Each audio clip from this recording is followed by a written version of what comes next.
Hello, and welcome to this calm space where you can learn the most amazing things about the octopus, its strange body, and its quiet, remembering mind, even as you drift down toward sleep. I'm so glad you found your way here tonight.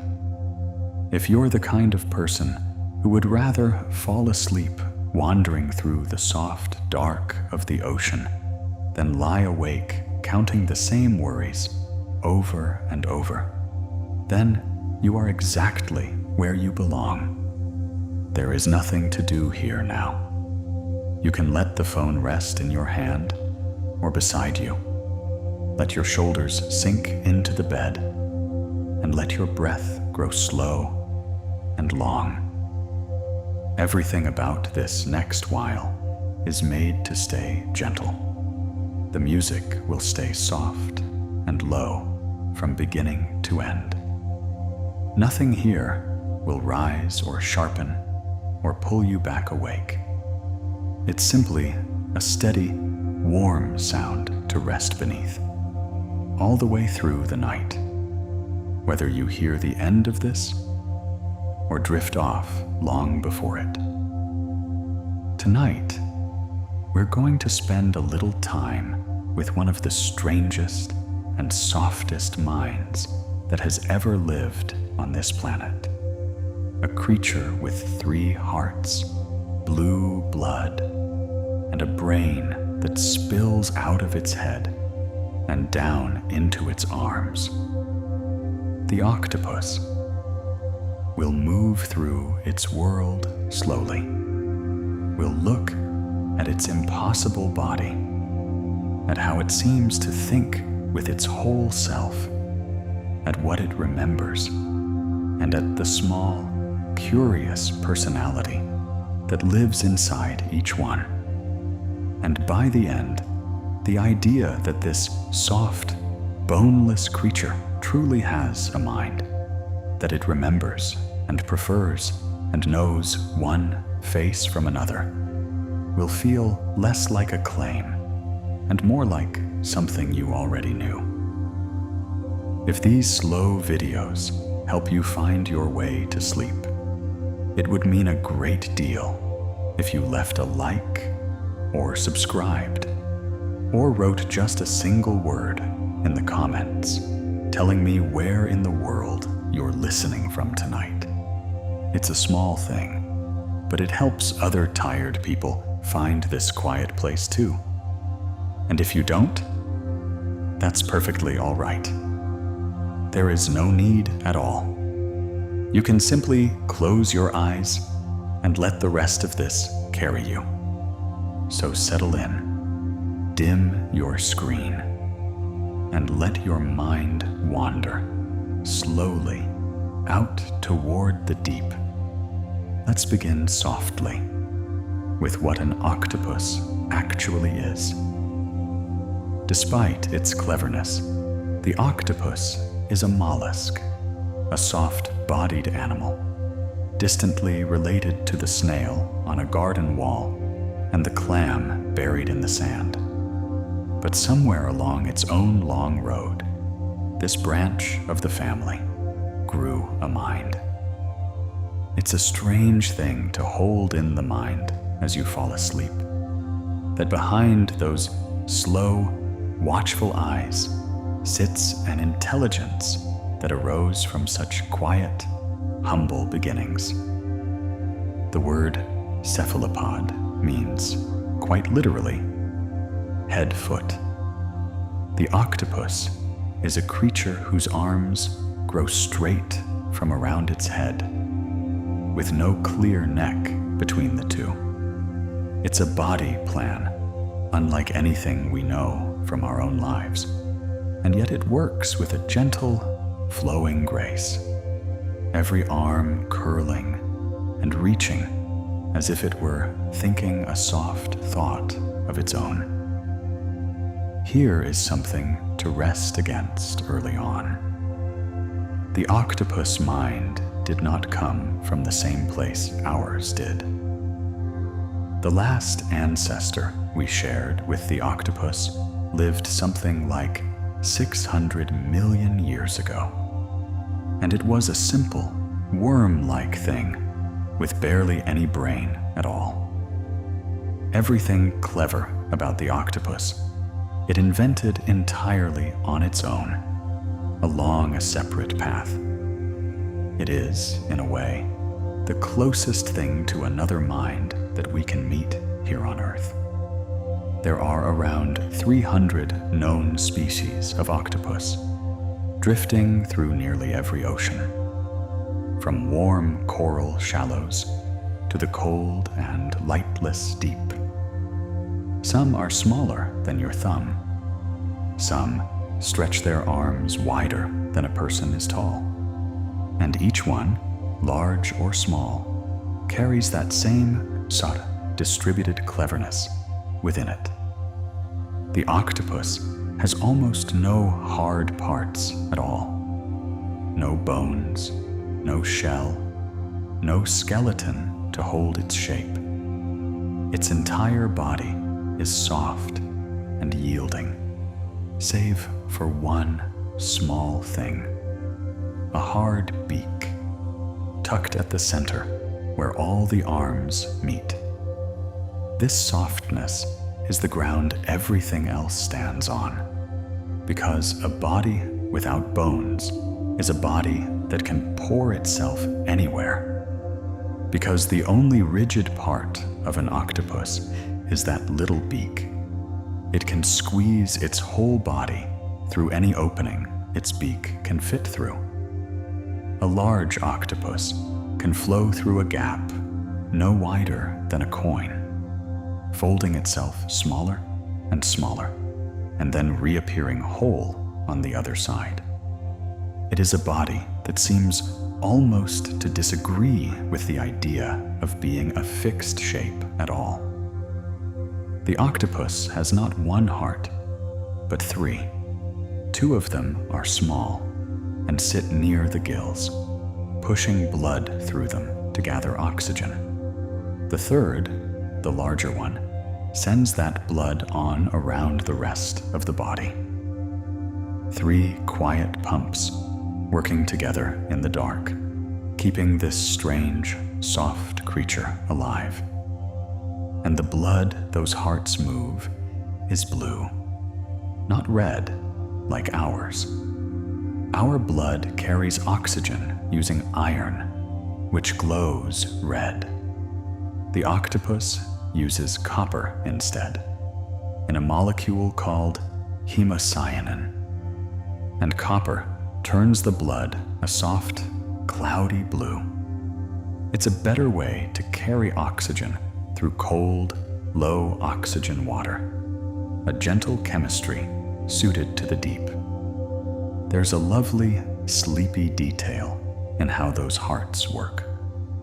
The large, central heart actually pauses each time the octopus swims by jetting through the water.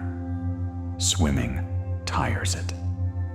And so many octopuses simply prefer to crawl along the seafloor instead, moving slowly, arm over arm, in no hurry at all.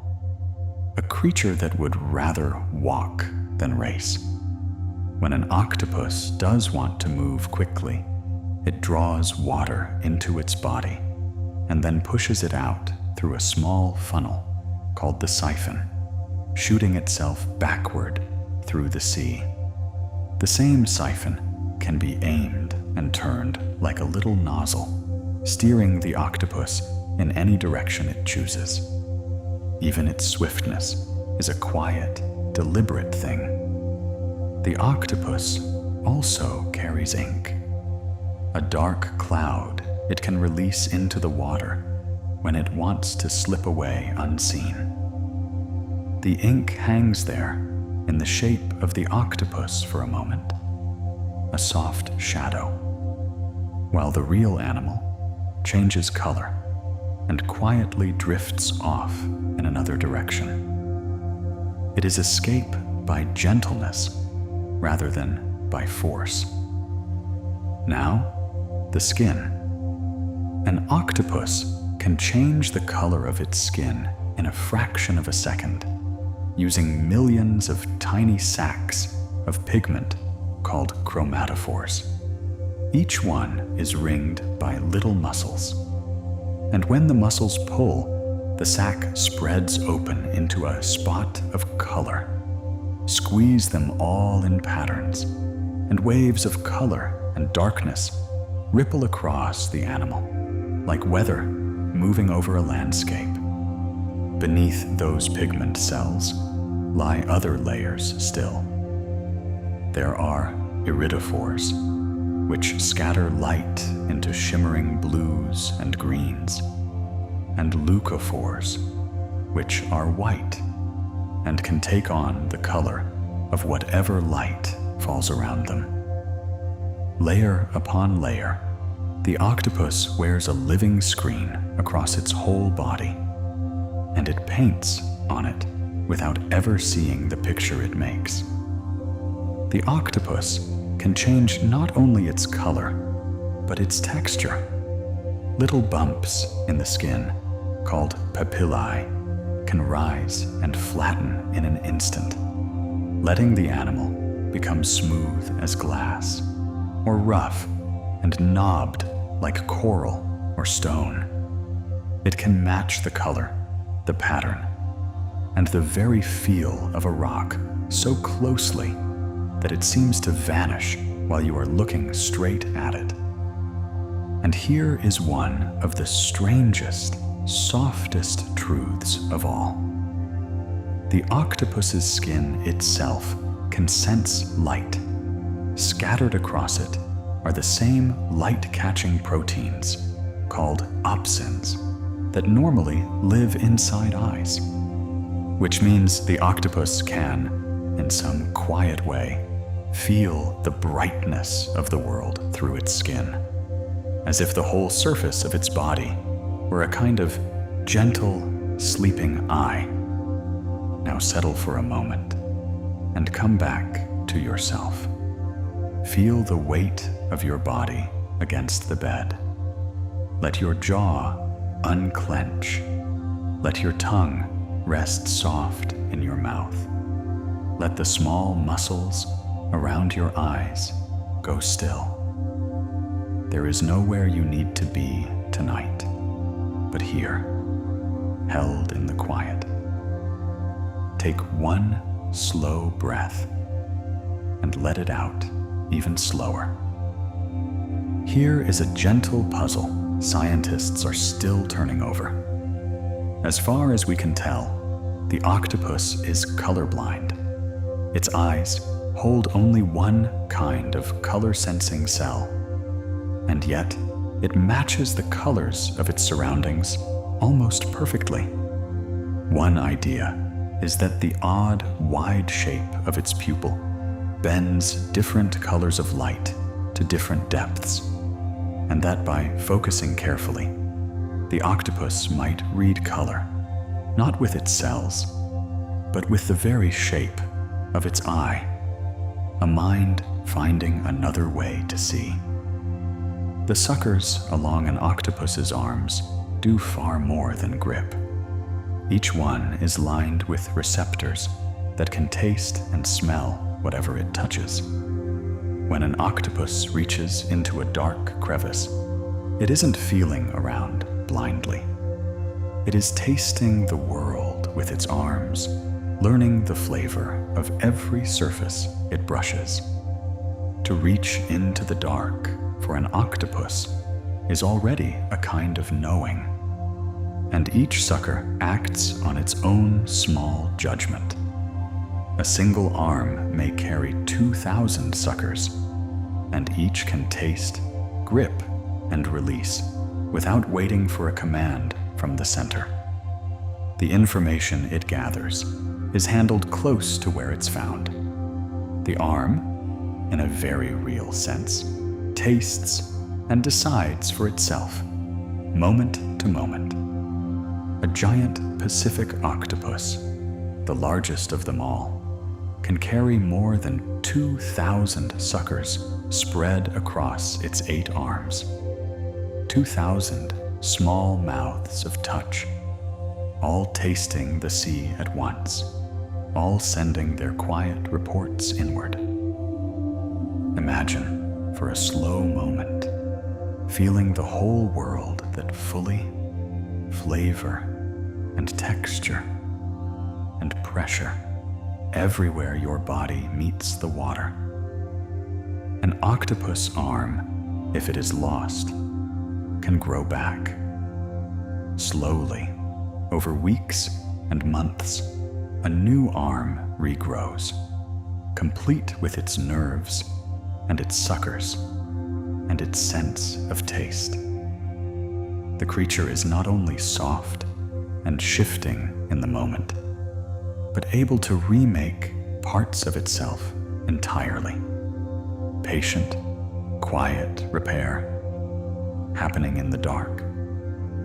The octopus eye is remarkable in another way. It is a camera eye with a lens and a retina built much like our own, and yet it evolved completely separately from ours, from that distant, worm-like ancestor. Two entirely different lineages, arriving at nearly the same design for seeing. When you look into an octopus's eye, you are meeting a way of seeing that found its own path to the very same place. Some octopuses are almost impossibly small. The star-sucker pygmy octopus is barely the size of a fingertip, small enough to curl up on a coin. And even in that tiny body sits the same soft chemistry, the same distributed nervousness, the same quiet capacity to learn. Cleverness, it turns out, does not need to be large. There is one small octopus, the blue-ringed, that wears bright rings of blue across its body when it feels the need to be noticed. It's a delicate, jewel-like creature, and those glowing rings are simply its quiet way of saying, from a safe distance, please leave me be. A gentle warning worn as beauty, asking only to be left alone in its corner of the reef. Let's drift a little deeper now, down toward the heart of tonight's story, the octopus mind, and where exactly it lives. Because in the octopus, the mind is not tucked neatly into the head. It is spread out, poured through the whole body, in a way that has quietly changed how scientists think about what a mind even is. An octopus has around 500 million nerve cells, neurons, which is a great many for an invertebrate. It's roughly the number a dog carries. But the truly strange and lovely part is not how many there are. It is where they are. Because only about a third of an octopus's neurons live in its central brain. The other 2/3, the clear majority of its thinking cells, are spread out along its 8 arms. Most of the octopus's nervous system is not in its head at all. It is in the arms themselves, woven all the way down to the tips. The octopus does not simply think and then move its arms. In a real sense, it thinks with them. Because of this, scientists sometimes describe the octopus as having 9 brains, 1 central brain, and then 8 smaller clusters of nerves, 1 running down each arm. These arm brains, called ganglia, can process what they touch and taste and decide how to move, all on their own, without checking in with the center for every small choice. This means each arm can, to a real degree, act by itself. An arm can explore a crevice, taste a surface, and curl around a morsel, while the central brain is busy with something else entirely. It's as if the octopus delegates part of its attention to its own limbs, trusting each one to handle the small work of its own patch of the sea. The central brain of an octopus is shaped, of all things, like a ring, a donut of nerve tissue wrapped around the animal's esophagus, so that its food passes right through the middle of its brain. It's an odd, ancient arrangement, a mind built around the throat. And yet within that quiet ring sit the lobes where memory and learning are held. For a long time, it was thought the arms worked entirely on their own, with the central brain barely aware of where each one was. But newer research suggests the arms and brain talk to one another more than we knew, that the octopus does keep some soft sense of where its limbs are and what they're doing. A mind and its many arms in gentle conversation. Much of an octopus's coordination happens without the center micromanaging it. The arms have their own reflex loops, their own local rules, so that walking and reaching and tasting can unfold smoothly, and all at once. It lets the octopus do many things in the same moment, an ease of doing that comes from spreading the mind out, rather than gathering it all in one place. Deep inside that ring-shaped brain sit structures called the vertical lobes. These are the parts most tied to learning and to memory, the place where new lessons are held, where the octopus stores what it has come to understand about its world.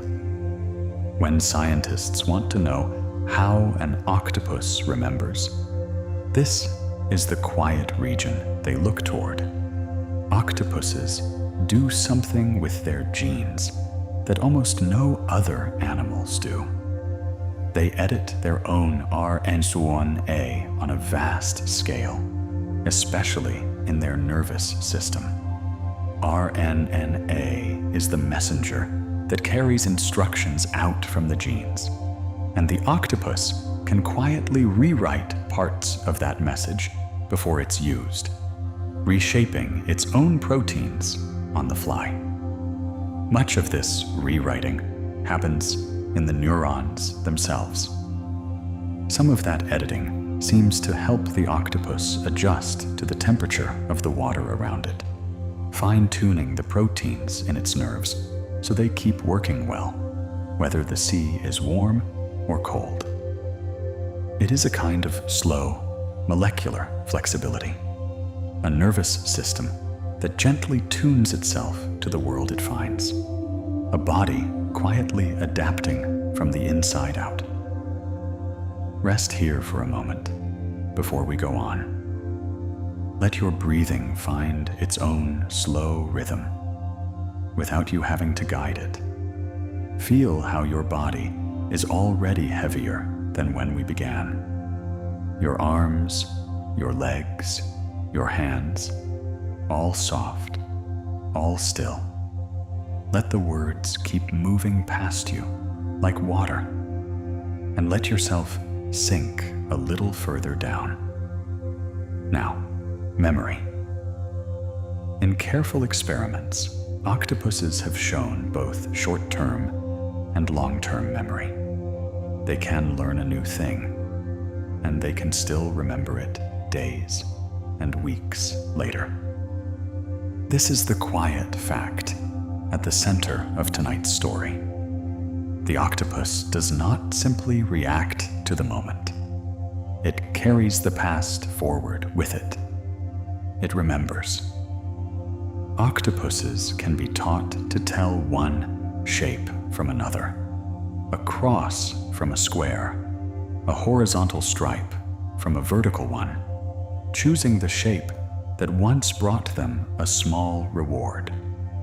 And once they've learned it, they hold on to that knowing, a soft, patient intelligence, gathering lessons and keeping them. When an octopus solves a task, it often remembers the solution. The next time it meets the same little problem, it moves more quickly and more surely toward the answer, no longer needing to puzzle it out from the start. The past is doing quiet work inside it, the shape of memory, guiding the present. In one well-known account from an aquarium in Seattle, keepers came to believe that a giant Pacific octopus could tell the individual people apart. It behaved differently toward different keepers, calm with some and cooler with others, as though it remembered exactly who was who. A mind that does not just see a person, but recognizes them. Researchers have tested this gently. Octopuses were treated kindly by one person and mildly bothered by another, day after day. Before long, the octopuses reacted differently to each, reaching toward the kind one, drawing away from the other. To do that, an octopus must remember a particular face across many days. It knows one of us from another.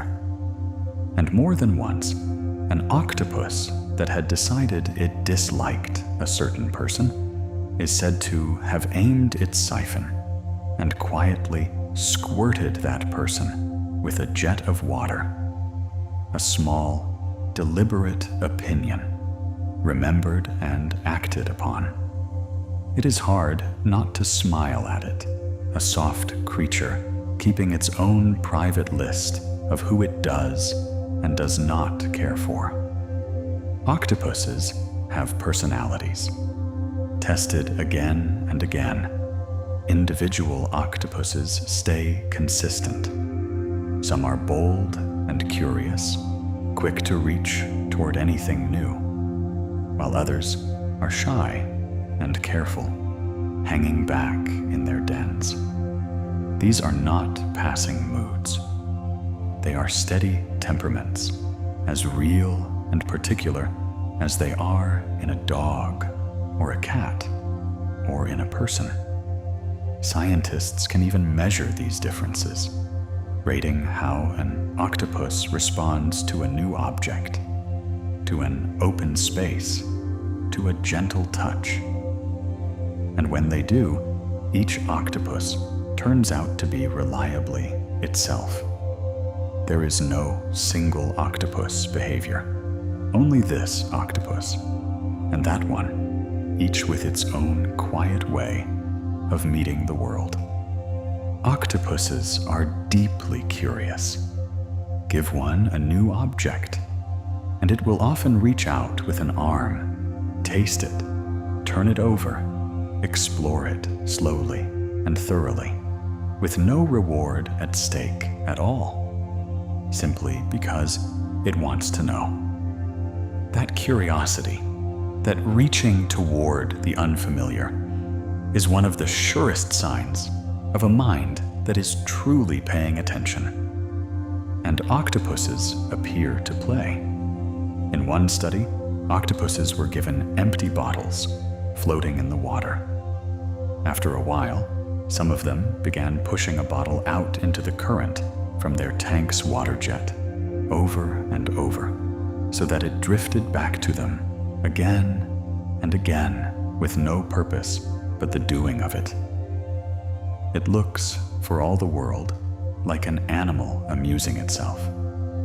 Come back to your body once more. Notice how quiet it has grown around you and inside you. There is nothing to solve tonight. No problem waiting for you. You can let every last thread of the day loosen and fall away. Just your slow breath and the soft sound and the deep water holding you. Octopuses sleep, and their sleep comes in more than one kind. There is a long, quiet sleep when they lie still and pale. And then, now and then, there are brief bursts of a more active sleep, when the body twitches and the eyes move beneath the surface, a state that looks, in its rhythm, a little like our own dreaming sleep. During those active sleep bursts, an octopus's skin sometimes flushes through waves of color, shifting and rippling as it rests. No one can say for certain what it means. But some scientists gently wonder whether the octopus might be dreaming, replaying the colors of its day across its sleeping skin. A soft, unanswerable thought to carry with you as you drift. Octopuses make homes. An octopus will choose a crevice or a hollow beneath a rock and settle into it as a den, a small, safe place to rest and hide and return to. It's a private corner of the reef that belongs, for a while, to that one animal alone, and they tend their dens. An octopus will often gather shells and stones and bits of debris and arrange them around the entrance, tidying its home, sometimes stacking the collected pieces into a small wall. A creature keeping house in its own quiet way at the bottom of the sea. To keep a den, an octopus must remember where it is. And it does. An octopus can wander out to hunt across a stretch of seafloor and then find its way back home again, holding a soft map of its surroundings in its mind. Even here, in the everyday business of coming and going, memory is quietly at work. Octopuses learn quickly by trying.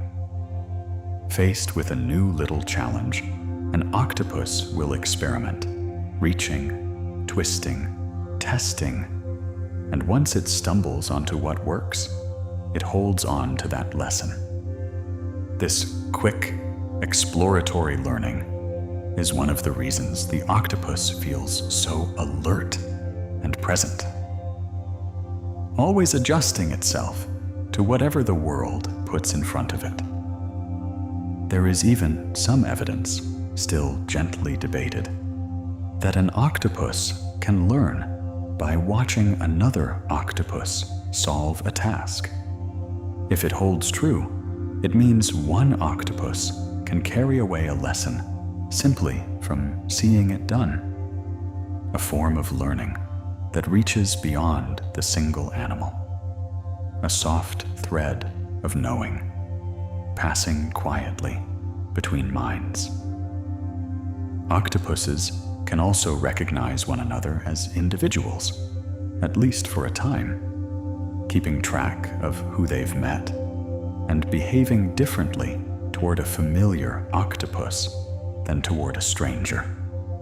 In their mostly solitary lives, they still hold on to the shapes of the others they encounter. Even here, the mind is remembering. And all of this, the learning, the remembering, the personality, happens inside a very short life. Most octopuses live only a year or two. It is a small, bright span in which to build a mind. And yet within it, the octopus gathers memories, forms preferences, learns its lessons, and comes to know its own small patch of the sea. Rest here a moment longer. There's no need to follow every word now. Let them blur softly together, the way voices do just before sleep. Feel your breath, slow and even. Feel how far you've already drifted from the busy noise of the day. You're safe here and warm, and there is nowhere else to be. Most octopuses reproduce only once, near the end of their lives. A female lays her eggs, and then she gives herself over entirely to caring for them. Everything she is turns toward this one last task, quietly and completely. She guards her eggs faithfully, cleaning them, sweeping fresh water over them, keeping them safe. And in that long watch, she stops eating altogether. She stays with them, growing weaker until they hatch. And then, her work finished, she quietly fades. It is a tender, single-minded devotion, held to the very end of a short life. This whole final act is set in motion by a small gland behind the octopus's eyes, called the optic gland. When scientists gently quieted that gland in one study, the octopuses lived on longer past their eggs. It's a soft, biological clock, deciding when a life has done its work, a reminder of how much can be shaped by such small, quiet machinery. Octopuses are, for the most part, solitary creatures. Each lives largely alone, hunting alone, resting alone in its own den. And yet, within that solitude sits this rich inner life, a mind that learns and remembers and prefers, quietly, mostly for itself, with no crowd to perform it for.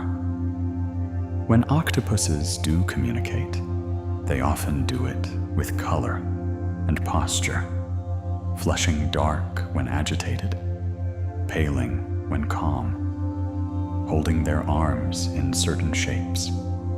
Their skin becomes a kind of language, written in light and shadow, spoken silently across the water.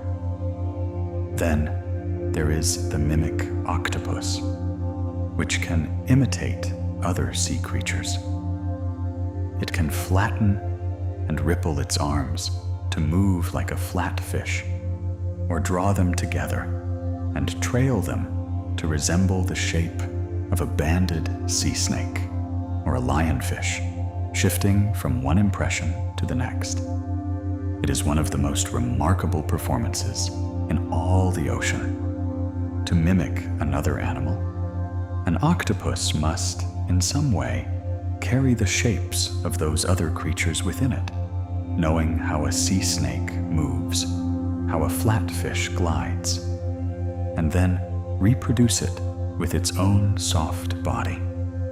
It is memory and impersonation woven together, a mind holding the forms of others and wearing them like costumes. And every act of camouflage is a small decision.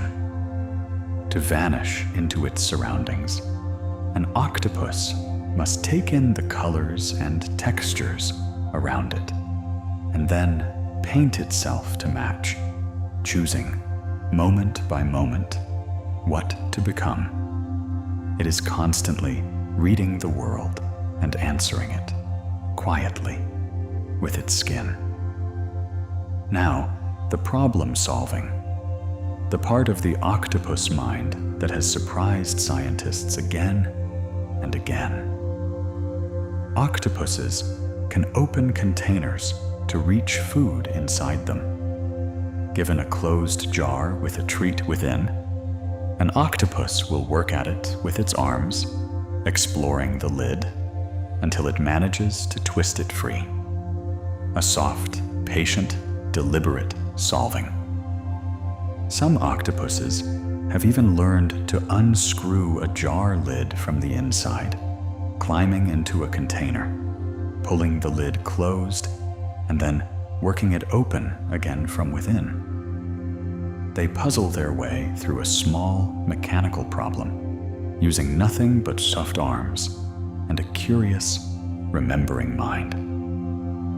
Octopuses can also find their way through simple mazes, learning the route to a reward and improving each time they run it. They hold the path in memory and follow it more surely with practice. A quiet demonstration of a creature that learns its way through space and keeps what it learns. Perhaps the most famous example of octopus cleverness is the veined octopus, which gathers the empty halves of coconut shells from the seafloor. It carries them along beneath its body, awkwardly, and then, when it needs shelter, assembles them into a rounded hiding place around itself. A creature bringing its own home with it wherever it goes. That coconut carrying is quietly astonishing, because the shells are no use to the octopus in the moment it is carrying them. They only become useful later. The octopus is, in a sense, holding on to something now for a benefit that hasn't come yet, a small, soft echo of planning ahead. Many scientists count it as one of the clearest examples of tool use in an invertebrate. Octopuses have been seen fitting 2 coconut halves together into a full round shelter, closing themselves inside, or gathering shells and stones to build a little wall across the mouth of a den. They shape their surroundings to suit themselves, arranging the world into something safer and more comfortable, a soft architecture built on the seafloor. An octopus can even use its jet of water as a tool, aiming it to push away things it dislikes, to clear debris, or to nudge an object across its den. The same siphon that carries it swimming through the sea becomes, when it wants, a small, careful tool pointed with intention. And octopuses are famous, quietly and endearingly, for escaping. In one well-known story, an octopus named Inky slipped out of his tank at an aquarium in New Zealand one night, crossed the floor, and found his way down a drain pipe that led back to the sea. He simply, patiently, let himself out and went home to the ocean. Escapes like that are possible because an octopus can pour its boneless body through the smallest of gaps, and because it is curious and persistent enough to find them. It explores the edges of its world, testing every seam until it discovers the one small opening no one thought to close. A soft, determined seeker of the way out. Octopuses in aquariums have learned the routines of their keepers, come to expect feedings, recognized familiar faces, and grown used to the shapes of their days.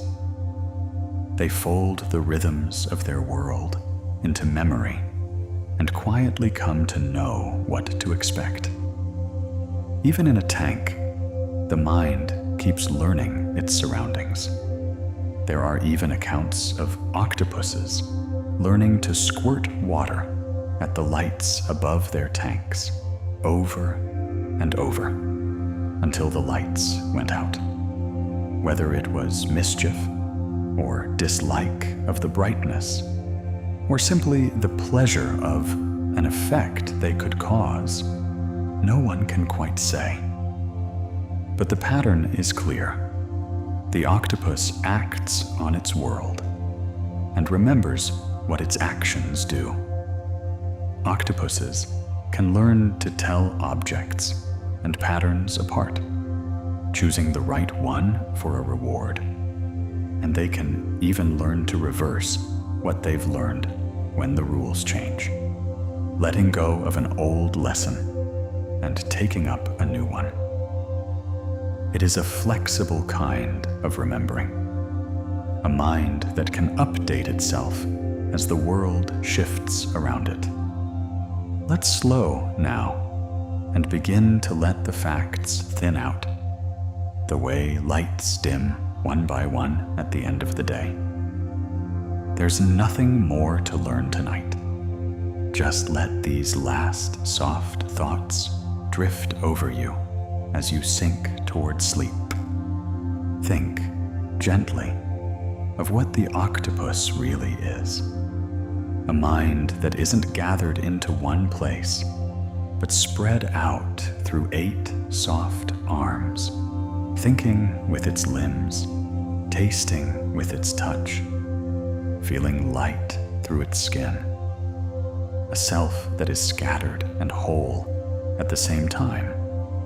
And remember how it came to be, not from our branch of life at all, but along a completely separate path, from a simple creature 600 million years back.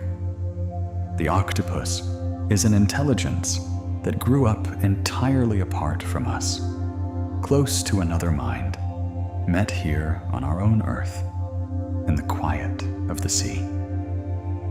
Imagine, as sleep comes closer, what it might be like to taste the world with your arms, to reach into the dark and know a thing not by seeing it, but by the flavor of it against your skin, to feel the brightness of a room across your whole body, softly, all at once.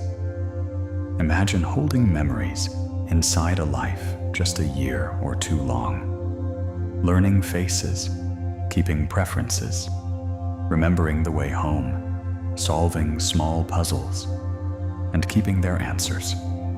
A whole rich inner world, lived brightly and briefly at the bottom of the sea. The octopus is so unlike us, and yet it is aware. It remembers. It prefers. It plays. It knows one of us from another. It is, in its own strange and boneless way, someone, a small, soft mind, curious about its world, holding on to what it learns. And now the sea grows quiet. Picture the deep water, dim and calm. And somewhere down there, an octopus settling into its den, arranging a few shells around the entrance, folding its arms in close, its skin drifting slowly through soft colors as it rests. Feel how far you've traveled tonight, out into that strange and gentle world, and how held you are here in your own. Your breath slow, your body heavy and warm. Nothing left to do, nothing left to reach for. Let the last of the day dissolve. Let the octopus drift on through the dark water of its dreams. And let yourself drift too, down and down, into a soft and easy sleep. Our eyes have a small blind spot, a place where the nerves gather and leave no room to see. Your brain quietly fills it in, and you never notice. The octopus eye is wired the other way around, with the nerves running behind the retina instead of through it.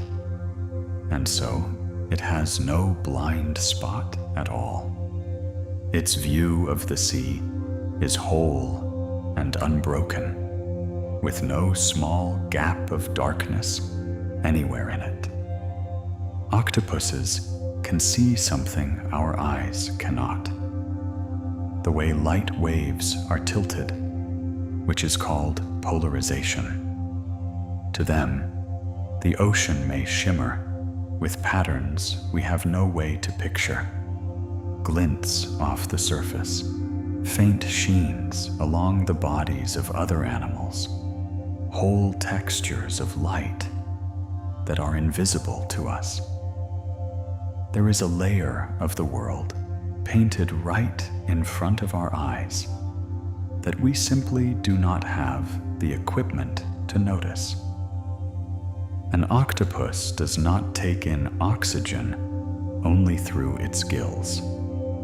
A good part of it, in some species close to half, when the animal is resting quietly, passes straight in through the skin. Its whole surface is breathing, softly, all the time, which is part of why an octopus out of water can last a little while, and why one crossing a wet floor in the dark is not quite as desperate as it looks. There is a reason the octopus needs 3 hearts rather than 1. That blue, copper-based blood is very good at gathering oxygen in cold water, but it carries less of it per drop than our red blood does. So the octopus makes up the difference with more pumping. 2 hearts feeding the gills, 1 feeding the body. Its whole circulation is a quiet workaround for blood that had to be built for the cold. Not every octopus carries ink. The species that live in the deepest water, far below any sunlight, have largely lost their ink sacs altogether. There is nothing to hide from in the dark by making the dark darker. Evolution simply set the tool down somewhere in the long descent, because down there it had stopped being useful. Even a defense as famous as that one is only kept where it is needed. At the very center of the octopus, where all 8 arms come together, is its one truly hard part, a beak, curved and tough, shaped much like a parrot's. Everything else can fold and pour and squeeze through almost any gap, but the beak cannot. It is the one measurement that decides where an octopus can go, and with it, the animal can break patiently into the shells of crabs and clams. Just behind the beak lies something called a radula, a narrow ribbon lined with rows of tiny teeth, which the octopus draws back and forth like a file. With it, it can rasp at food and even drill slowly through a hard shell to reach what is inside. It is unhurried work, a small scraping in the quiet, carried on patiently until the shell finally gives. The octopus's ancestors wore shells. For a very long stretch of ocean history, the cephalopods were armored creatures, coiled and protected, and one cousin still is, the nautilus, drifting in the deep with its chambered shell almost unchanged. Somewhere along the way, the octopus lineage set that armor down. It traded protection for softness, and everything the octopus can do, the squeezing, the pouring, the hiding, comes from that ancient trade. Let's rest here for a moment. There is no need to hold on to any of this. Feel your breath moving without doing anything to it, and let your jaw go loose and your hands. Whatever you keep of tonight, you will have kept without trying. Here is a small problem an octopus has to solve in every moment of its life. Its arms are covered in suckers that grip whatever they touch. So why do the arms not take hold of each other or of the body they belong to? Scientists found a lovely answer. The octopus's own skin makes a chemical that tells its suckers gently to let go. It knows itself by taste, and its own flavor means not that. Move on. In laboratories, an octopus arm separated from the body has been seen to go on reacting for a little while, curling away from a touch, reaching toward food, working its suckers, all without any brain to answer to. The nerve tissue inside it simply carries on. It is a strange and quiet reminder that in an octopus, thinking is not gathered up in one place. Some of it is out there in the limb itself. For all its cleverness, there is one thing an octopus seems unable to learn.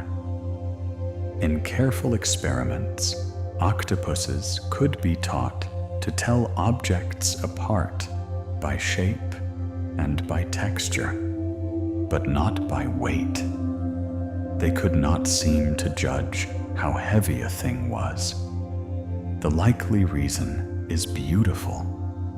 Their arms do not report their own position back to the brain the way ours do. An octopus can feel the world exquisitely, without quite knowing where its own arms are. Among all the animals without backbones, the octopus carries the largest brain relative to the size of its body. Nothing else in that vast group, no insect, no worm, no clam, no sea star, comes close. It is a strange outlier, a single soft branch of life that grew a mind far beyond what anything around it seemed to need, in an ocean full of relatives that never did. Engineers now study octopus arms in order to copy them. The idea of a limb with no bones that can bend anywhere along its length, grip without a hand, and squeeze through gaps far smaller than itself is exactly what a rigid machine cannot do. So there are laboratories building safupud, boneless arms modeled on this animal, trying slowly and with some difficulty to reinvent something the sea worked out a very long time ago. Think for a moment about the problem the octopus solves without effort. A human arm bends at a handful of joints, and even that takes a great deal of brain to manage. An octopus arm can bend at any point along its length in any direction, and there are 8 of them. The number of possible positions is effectively without end, and it handles this not by calculating it all centrally, but by letting each arm work most of it out for itself. In recent years, careful reviews of the evidence have led scientists to conclude that octopuses very likely feel pain and experience the world in a rich, felt way.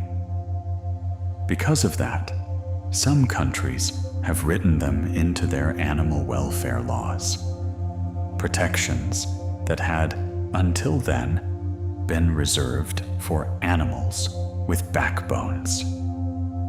It is a quiet acknowledgement, set down in legal language, that there is somebody in there. Come back to yourself for a moment. Let the room be as dark as it is. Let the sounds be wherever they are. Notice how little you have to do right now, and let your body take that as permission to sink a little further. Some octopuses walk on 2 arms. The coconut octopus will lift its body up, tuck the shells it is carrying underneath, and stride along the seafloor on 2 rear arms, while the other 6 hold its cargo and its shape. It moves rather like something rolling and tiptoeing at once. A boneless animal, walking upright across the sand, carrying its house along with it. If an octopus is caught by an arm and cannot pull free, some species can simply let the arm go. The limb detaches, often still moving, and the octopus withdraws into the dark, while whatever held it is left holding a piece that belongs to no one. And because the arm will grow back over the following weeks, the loss is real, but it is not final. Octopuses are usually solitary, but not always. On a few patches of seabed off Australia, researchers have found small settlements, a dozen or more octopuses living side by side in dens dug among heaped shells. They have been given names: Octopolis and Octlantis. The animals there watch one another, signal, squabble mildly, and tolerate a closeness their reputation says they should not. Even a private creature, it seems, will take a neighborhood if the ground is right. An octopus often leaves a small record of itself outside its front door. The empty shells of the crabs and clams it has eaten get pushed out and pile up at the entrance, along with stones and other odds and ends. Divers call these little heaps octopus gardens. They are how you find an octopus without seeing one. A tidy scatter of leftovers on the seafloor, and a pair of eyes somewhere just behind them. An octopus hunts mostly by feel. It moves across the reef unhurried, spreading the web between its arms over a likely crevice, and lets the suckers search the dark inside, tasting for a crab, a clam, a snail tucked out of sight, It rarely needs to see what it is catching. The whole hunt happens by touch, in the small hidden places, inch by patient inch. When octopuses do meet to mate, the male uses one particular arm, a specialized limb called the hectocotylus, different in shape from the other 7. He reaches out with it, often keeping his distance, and passes across the packets that will fertilize her eggs. In some species, that arm detaches entirely and stays behind. It is an oddly careful, oddly formal exchange between two animals that spend the rest of their lives alone. The number of eggs a female lays can be extraordinary. Some species produce only a few dozen large ones, tended closely. Others release tens of thousands. In the giant Pacific octopus, sometimes far more than that, hung in long, pale strands from the roof of her den, like braids of rice. Of all those thousands, only a handful will ever settle to the seafloor and grow. She guards every one of them anyway. Octopus lives are short, and the largest live longest. Small tropical species may last less than a year. The giant Pacific octopus, the biggest of them all, usually reaches 3 to 5. Cold water seems to slow everything down, stretching the same brief life across more seasons. But even at its longest, an octopus gets a handful of years to learn the world, and then it is done. In the deepest water of all lives, the Dumbo octopus, small and soft and pale, with 2 rounded fins on its head that it flaps slowly to move, which is where the name came from. It drifts thousands of meters down, in permanent cold and permanent dark, in some of the deepest places any octopus has ever been found. It does not hurry anywhere. There is nothing down there to hurry for. There is nothing more you need to hold on to now. The music will stay soft, low, and steady.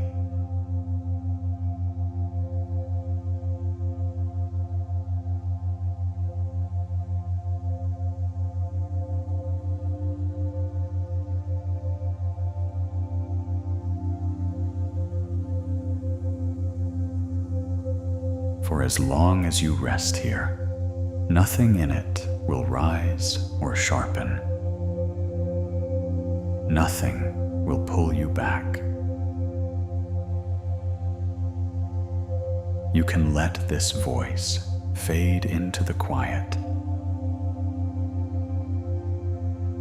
the way a light fades under a closing eyelid.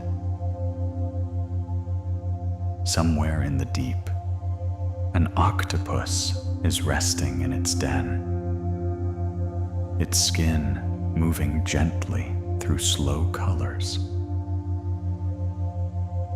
A small, strange mind at peace in the dark. And here, wherever you are resting too. Soft and safe and heavy with sleep. If you drifted off long before these words, then this reached you exactly as it was meant to. And if you're still here, only just on the edge of sleep, then let go now. There's no ending to wait for, just the slow water, the soft dark, and you drifting down into the quiet.